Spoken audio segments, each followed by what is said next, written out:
SIP start பண்ணிட்டீங்க. இப்போது cash டைட்டாக இருக்குது. ஸ்டாப் பண்ணலாமா, பாஸ் பண்ணலாமா?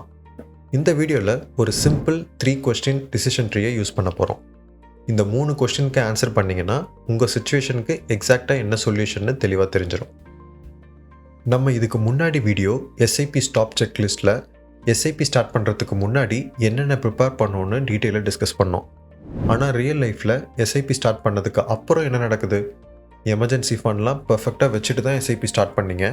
கொஞ்ச நாள் கழித்து திடீர்னு ஜாப் சேஞ்ச், மேரேஜ் எக்ஸ்பென்ஸ் இப்படி ஏதாவது வந்துருச்சு. மந்த்லி பட்ஜெட் டைட் ஆகிடுச்சு. இப்போ நம்ம கொஸ்டின், எஸ்ஐபியை என்ன பண்ணுறது? நிறைய பேருக்கு அங்கே தான் கன்ஃபியூஷன். இதுக்கு தான் இந்த 3 கொஸ்டின் டிசிஷன் ட்ரீ. இது ஒரு சிம்பிள் ஃபில்டர் மாதிரி. நீங்கள் எஸ்ஐபியை ஸ்டாப் பண்ணலான்னு நினைக்கும் போது இந்த 3 கொஸ்டினை கேட்டால் நீங்கள் எடுக்க வேண்டிய பேசிக் மூவ் என்னன்னு உங்களுக்கே கிளியராக தெரியும்.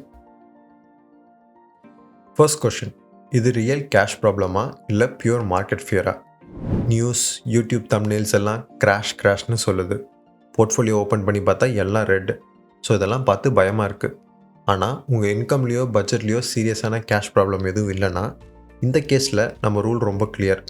நம்ம பீட் த கிராஷ் வீடியோவில் பார்த்த மாதிரி மார்க்கெட் கிராஷ் நேரத்தில் எஸ்ஐபியை கண்டினியூ பண்ணுறது தான் லாங் டேர்ம் வெல்த்துக்கு முக்கியம்.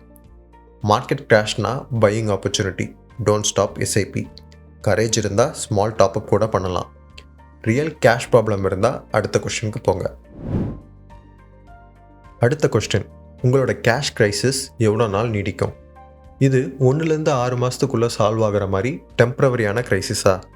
அப்படின்னா டேரெக்டாக அடுத்த கொஸ்டினுக்கு போயிடுங்க.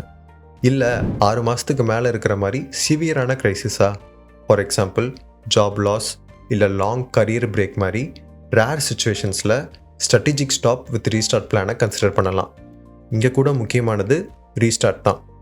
நீங்கள் ஜாப் லாஸ்னால் எஸ்ஐபியை ஸ்டாப் பண்ணுறீங்கன்னா நீங்கள் நியூ ஜாப் கிடச்சி ஸ்டேபிள் ஆன அப்புறம் 3rd மந்த்லேருந்து மறுபடியும் எஸ்ஐபியை ஸ்டார்ட் பண்ணிடுவேன்னு உங்களுக்கு நீங்களே ரூல் செட் பண்ணுங்கள்.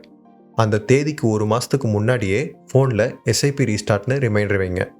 க்ரைசிஸ் முடிஞ்ச உடனே மறுபடியும் ஃபுல் எஸ்ஐபியே முடியலனா கூட எவ்வளோ கம்மியாக வேணும்னாலும் ஸ்டார்ட் பண்ணுங்கள். ஆனால் ஹேபிட்டை பிரேக் பண்ணாமல் சீக்கிரமாக ஸ்டார்ட் பண்ணிவிட்டு அமௌண்ட்டை 2-3 மாதம் கழித்து பழைய லெவலுக்கு கொண்டு வந்துடுங்க. அடுத்த சினரியோவில் டெம்ப்ரவரி க்ரைசிஸ் தான்னு தெரிஞ்சிருச்சு. ஸோ நெக்ஸ்ட் கொஸ்டின், டெம்ப்ரவரி க்ரைசிஸில் இன்கமோட இம்பேக்ட் என்ன? இன்கம் வருது ஆனால் கம்மியானனால பட்ஜெட் டைட்டாக இருக்குது. ஃபார் எக்ஸாம்பிள் சேலரி கட், இல்லை பிஸ்னஸில் சில கிளைண்ட்ஸ் லேட்டாக பே பண்ணுறாங்க. இந்த மாதிரி கேசஸில் ரெடியூஸ் ஸ்ட்ராட்டஜி, லேடர் டவுன் மெத்தடை ஃபாலோ பண்ணணும். அப்படின்னா நீங்கள் கரண்ட்டாக 10,000 ரூபா எஸ்ஐபி போடுறீங்கன்னா டேரெக்டாக அதை 0 பண்ணாதீங்க. அதுக்கு பதிலாக படிப்படியாக குறைங்க. மந்த் 1ல் 10,000லேருந்து 6,000, மந்த் 2ல் 6,000லேருந்து 4,000. ஆனால் முக்கியம் என்னென்னா எஸ்ஐபியை அலைவாக வச்சுருக்கணும். ஐ எம் ஸ்டில் இன்வெஸ்டிங்னு ஹேபிட் கண்டினியூ ஆகணும். இங்கே இன்னொரு முக்கியமான ஐடியா கூட இருக்குது. Core versus satellite. Nifty 50, Sensex மாதிரி ப்ராட் இண்டெக்ஸ் ஃபண்ட்ஸில் நீங்கள் எஸ்ஐபி போடுறீங்கன்னா இது உங்களோட core. Small cap funds, sector based theme funds இதெல்லாம் உங்களோட சேட்டலைட் ஃபண்ட்ஸ். கேஷ் டைட்டான சமயத்தில் முதல்ல சேட்டலைட் எஸ்ஐபி அமௌண்ட்டை தான் ரெடியூஸ் பண்ணணும். கோர் இண்டெக்ஸ் எஸ்ஐபியை மேக்ஸிமம் ப்ரொடெக்ட் பண்ணுங்கள். ஏன்னா இதுதான் லாங் டேர்ம் வெல்த்தில் பெருசாக இம்பேக்டை தரும்.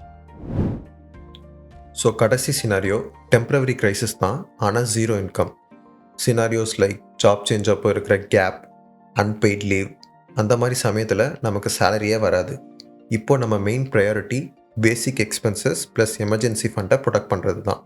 அந்த டெம்ப்ரவரி க்ரைசிஸ் டைமில் எஸ்ஐபியை ஷார்ட் டேர்மில் ஃபுல்லாக பாஸ் பண்ணலாம். சிச்சுவேஷன் நார்மலுக்கு வந்ததும் மறுபடியும் எஸ்ஐபியை ரெஸ்யூம் பண்ணுங்கள். முடிஞ்சால் ரெஸ்யூம் பண்ணதுக்கப்புறம் கொஞ்சம் டாப்அப் பண்ணி மிஸ் பண்ண எஸ்ஐபியை கேட்சப் பண்ண ட்ரை பண்ணுங்கள். சரி, இப்போ இது சம்மந்தமாக ஒரு குவிக் ரேபிட் Q&A பார்க்கலாமா? எஸ்ஐபி பாஸ் பண்ணதுனால கிரெடிட் ஸ்கோர் பாதிக்குமா? இல்லை, கிரெடிட் ஸ்கோருக்கு அதுக்கு சம்மந்தமே இல்லை. கிரெடிட் ஸ்கோர் லோன் அல்லது கிரெடிட் ரீபேமெண்ட் பிஹேவியருக்கு தான் ரிலேட் ஆகும். போனஸ் வந்துச்சு, மிஸ் பண்ண எஸ்ஐபியை காம்பன்சேட் பண்ணணும். ஒரே ஷாட்டில் லம்சம் போடலாமா? ஒரே ஷாட் லம்சமில் டைமிங் ரிஸ்க் அதிகம். சேஃப் அப்ரோச் என்னென்னா போனஸை சேஃபாக பார்க் பண்ணி வச்சுட்டு 3லேருந்து 6 மாதம் ஸ்லோவாக பார்ட்டாக ஈக்விட்டிக்கு ட்ரான்ஸ்ஃபர் பண்ணுங்கள். இதில் மார்க்கெட் டைமிங் ரிஸ்க் குறையும். மார்க்கெட் ஆல் டைம் ஹையில் இருக்குது, இப்போ எஸ்ஐபியை பாஸ் பண்ணலாமா? இப்படி டைமிங் கேம் ஆட வேண்டாம். நம்மளோட கோல் அண்ட் அசட் மிக்ஸ் தான் முக்கியம். இந்த மாதம் ஹையா அடுத்த மாதம் லோவான்னு கெஸ் பண்ண வேண்டாம். லாங் டேர்ம் டிசிப்ளின் தான் முக்கியம். ஃபைனல் டேக்அவே, கேஷ் டைட்னா பேனிக் வேண்டாம். இந்த டிசிஷன் ட்ரீயை ஃபாலோ பண்ணுங்கள். 3 கொஷின்ஸ் கேட்டால் எக்ஸாக்ட் சொல்யூஷன் தெரிஞ்சிடும். ரிமெம்பர், ரேர் சுச்சுவேஷன்ஸில் எஸ்ஐபியை ஸ்டாப் பண்ணுறது தப்பு இல்லை, ஆனால் ரீஸ்டார்ட் பண்ண மறக்கிறது தான் தப்பு. டெம்ப்ரவரி சொல்யூஷன்ஸ் எல்லாம் கார் ஓட்டும்போது ஸ்பீட் அட்ஜஸ்ட் பண்ணுற மாதிரி. ஸ்டேரிங்கில் நம்ம கை இருக்கும், டிராஃபிக்கு ஏற்ற மாதிரி ஸ்பீடை மட்டும் குறைச்சிப்போம். ஆனால் ஃபுல்லாக பிரேக் அழுத்தி இன்ஜின் ஆஃப் பண்ணிட்டீங்கன்னா காரை திருப்பி ஸ்டார்ட் பண்ணுறதுக்கு அதிக எனர்ஜி தேவைப்படும். அடுத்த வீடியோவில் கோல் 5 வருஷத்துக்குள்ளே வந்துருச்சுன்னா நம்மளோட எஸ்ஐபி ஸ்ட்ராட்டஜி என்னவாக இருக்கணும்னு டீட்டெயிலாக பார்க்கலாம். இந்த வீடியோ யூஸ்ஃபுல்லாக இருந்தால் லைக் அண்ட் சப்ஸ்கிரைப் பண்ணுங்கள். கொஸ்டின்ஸ் இருந்தால் கீழே கமெண்ட்டில் கேளுங்க. See you next week. Until then, keep investing smart.